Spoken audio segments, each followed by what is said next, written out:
Greetings. Welcome to Seann Reads. Today, we will be taking a look at one of the most well-known pieces of fanfiction to ever come out on the internet. Ladies and gentlemen, this is My Immortal.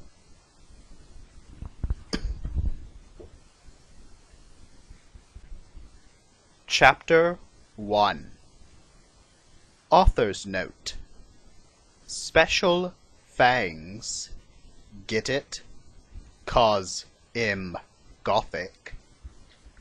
To my GF. You not in that way. Raven. Bloody tears 666 for helping me with the story and spelling. You rock! Justin, the love of my depressing life. You rock too. MCR rocks. Hi.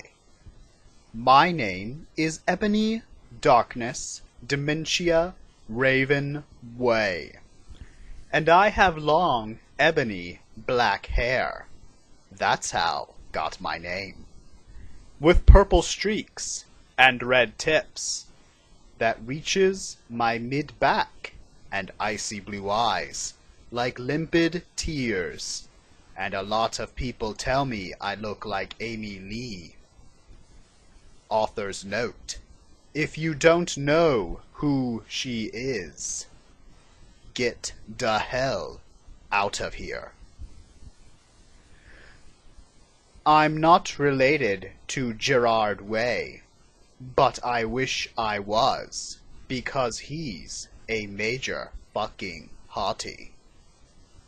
I'm a vampire, but my teeth are straight and white. I have pale white skin. I'm also a witch, and I go to a magic school called Hogwarts in England, where I'm in the 7th year. I'm 17. I'm a goth, in case you couldn't tell. And I wear mostly black. I love Hot Topic, and I buy all my clothes from there. For example, today I was wearing a black corset with matching lace around it and a black leather miniskirt. Pink fishnets and black combat boots. I was wearing black lipstick, white foundation, black eyeliner, and red eyeshadow. I was walking outside Hogwarts. It was snowing and raining, so there was no sun, which I was very happy about. A lot of preps stared at me. I put up my middle finger at them. "Hi, Ebony!" shouted a voice. I looked up. It was Draco Malfoy. "What's up, Draco?" I asked. "Nothing," he said shyly. But then I heard my friends call me, and I had to go away. Author's note. Is it good? Pulls, tell me. Fangs.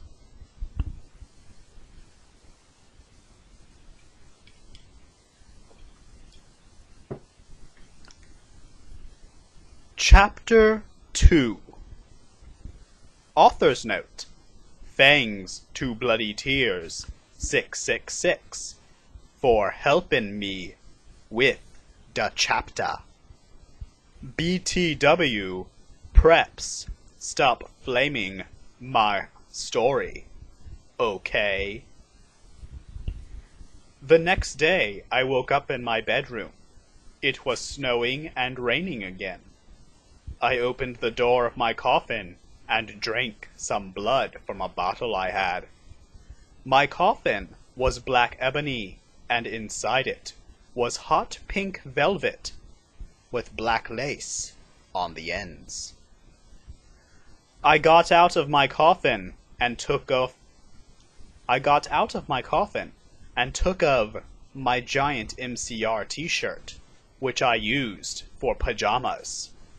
Instead, I put on a black leather dress, a pentagram necklace, combat boots, and black fishnets on.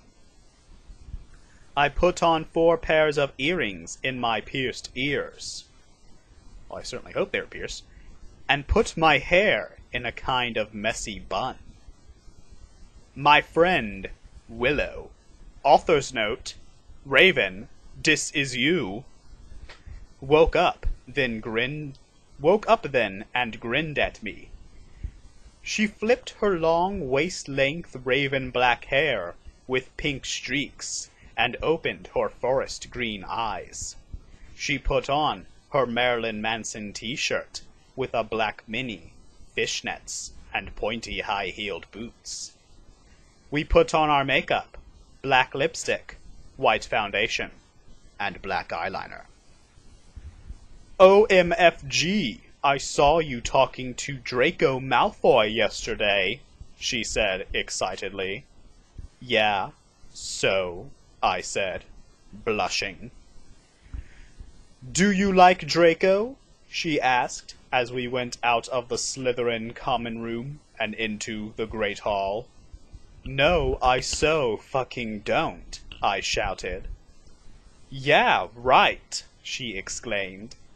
Just then, Draco walked up to me. Hi, he said.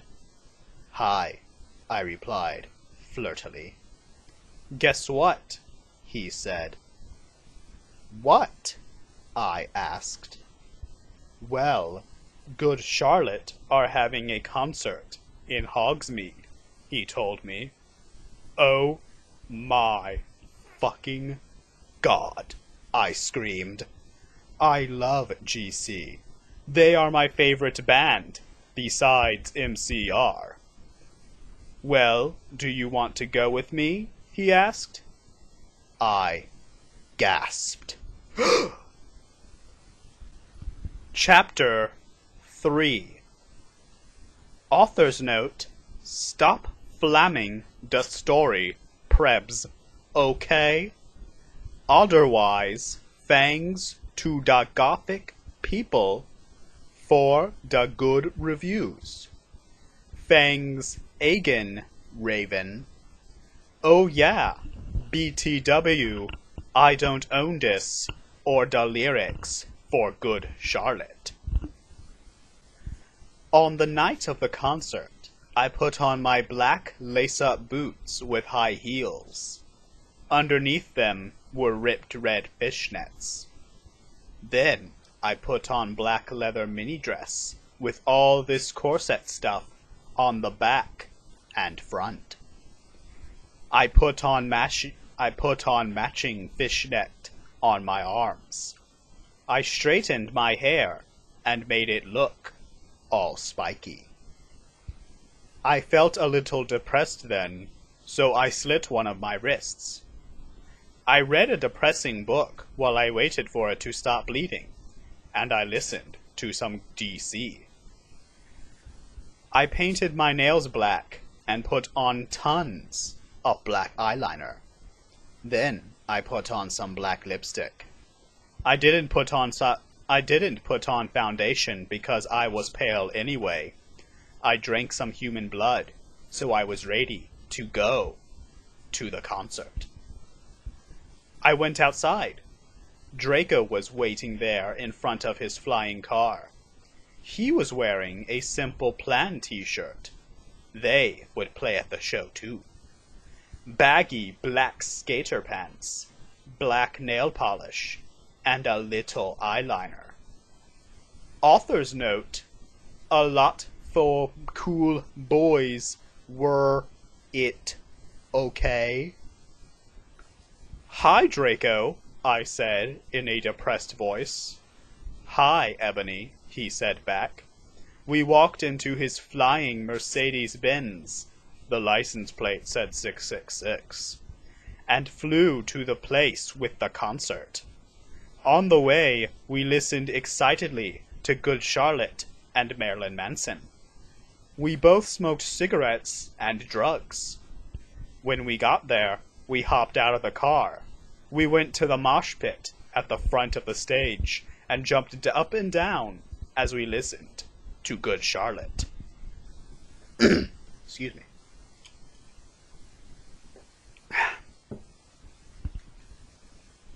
You come in cold, you're covered in blood. They're all so happy you've arrived. The doctor cuts your cord, hands you to your mom. She sets you free into this life, sang Joel. I don't own the lyrics to that song. Joel is so fucking hot, I said to Draco, pointing at him as he sung, filling the club with his amazing voice. Suddenly, Draco looked sad. What's wrong? I asked as we moshed to the music. Then I caught on. Hey, it's okay. I don't like him better than you, I said. Really? Asked Draco sensitively, and he put his arm around me, all protective. Really, I said. Besides, I don't even know Joel, and he's going out with Hillary fucking Duff. I fucking hate that little bitch, I said disgustedly, thinking of her ugly blonde face. The night went on really well, and I had a great time. So did Draco. After the concert, we drank some beer and asked Benji and Joel for their autographs and photos with them. We got GC concert tees. Draco and I crawled back into the Mercedes-Benz, but Draco didn't go back to Hogwarts. Instead, he drove the car into the Forbidden Forest. Chapter 4. Author's Note. I said, stop flaming, okay? Ebony's name is Inabi, not Mary Sue, okay? Draco is so in love with her that he is acting different. They knew each other before, okay? Draco, I shouted. What the fuck do you think you are doing? Draco didn't answer, but he stopped the flying car, and we walked out of it. I walked out of it too, curiously. What the fucking hell? I asked angrily. Ebony, he asked. What? I snapped. Draco leaned in extra close, and I looked into his gothic red eyes. He was wearing color contacts, which revealed so much depressing sorrow and evilness, and then suddenly I didn't feel mad anymore. And then, suddenly, just as Draco kissed me passionately, Draco climbed on top of me, and we started to make out keenly against a tree. He took off my top, and I took off his clothes. I even took off my bra. Then he put his thingy into my you-know-what, and we did it for the first time. What about her lower body? Oh, oh, oh, I screamed. I was beginning to get an orgasm. We started to kiss everywhere, and my pale body became all warm. And and then... What the hell are you doing, you motherfuckers? It was... Dumbledore! Chapter 5. Author's Note. Stop flaming. If you flam, it means you're a prep or a poser. The only reason Dumbledore swore is 'cause he had a headache, okay? And on top of that, he was mad at them for having sex. P.S. I'm not updating until I get 5 good reviews. Dumbledore, Maid, and Draco and I follow him. He kept shouting at us angrily. "You ludicrous fools!" he shouted. I started to cry tears of blood down my pallid face. Draco comforted me. When we went back to the castle, Dumbledore took us to Professor Snape and Professor McGonagall, who were both looking very angry. "They were having sexual intercourse in the Forbidden Forest," he yelled in a furious voice. "Why did you do such a thing, you mediocre dunces?" asked Professor McGonagall.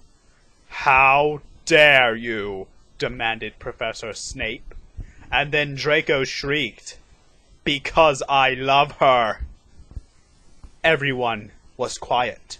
Dumbledore and Professor McGonagall still looked mad, but Professor Snape said, "Fine, very well, you may go to your rooms." Draco and I went upstairs while the teachers glared at us. "Are you okay, Ebony?" Draco asked me gently.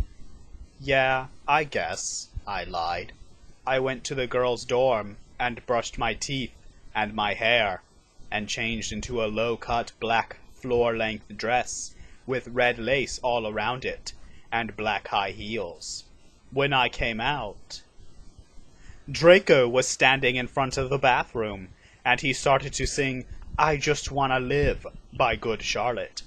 I was so flattered, even though he wasn't supposed to be there. We hugged and kissed. After that, we said good night, and he reluctantly went back into his room. Chapter 6. Author's note: Shjd up, prebz, okay. P.S. I will not update until you give me good reviews. The next day, I woke up in my coffin. I put on a black miniskirt that was all ripped around the end and a matching top with red skulls all over it, and high-heeled boots that were black. I put on 2 pairs of skull earrings and 2 crosses in my ears. I spray-painted my hair with purple. In the Great Hall, I ate some